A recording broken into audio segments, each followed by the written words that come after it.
السلام عليكم ورحمة الله وبركاته. النهاردة هنتكلم عن حاجة حلوة خالص، في مقارنة لطيفة نهائي يعني. المقارنة النهاردة ما بين أكبر متحف موجود في مصر وهو المتحف المصري الكبير ومعبد الكرنك. أنهي بقى في الاتنين أكبر مساحة؟ أحب أقول لحضرتك اللي أنت كده هتظلم إن شاء الله كده المتحف المصري بتاعنا إن شاء الله يعني، لأن الأولاني ده عبارة عن 247 فدان اللي هو معبد الكرنك، اما بالنسبه للمتحف المصري الكبير عباره عن 117 فدان. متخيلين الحجم هيبقى قد ايه؟ يعني اكبر منه مرتين. بس متخيلين بقى اللي ده اتبنى في كام سنه؟ المتحف المصري الكبير بتاعنا اتبنى في 23 سنه، اما بقى بالنسبه لمعبد الكرنك فتعمر في 2000 سنه. والله في 2000 سنه، من ايام الملك سنوسرت لحد في الدوله الوسطى، يعني لحد ما وصلنا العصر البطلمي.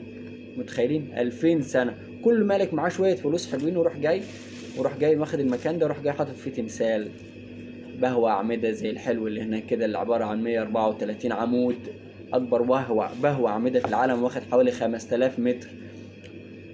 حدث ولا حرج، 134 عمود، العمود لوحده عباره عن عماره 9 ادوار. متخيلين الجمال والدلع. في بحيره مقدسه هناك حلوه كده، بتلاقيها هناك 40 في 80 ماشي، بيستخدموها للطقوس الدينيه.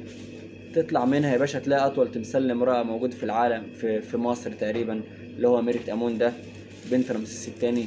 ونكمل على كده الموال. ندخل بعد كده على شوية مناظر نادرة للملك سيتي الاول. نخش بعد كده على ايه؟ على الكباش. طريق الكباش. اقدم طريق كباش، تلاقي كده دماغ خروف على جسم اسد، بسم الله ما شاء الله عليه، حاجة حلوة يعني.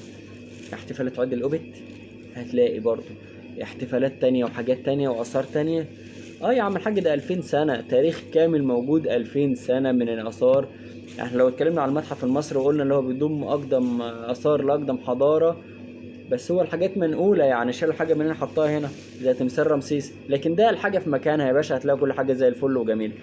لو انت أول مرة تيجي مصر ما تنساش لازم تعدي على متحف معبد الكرنك، هتلاقيه جميل وبيرحب بالكل.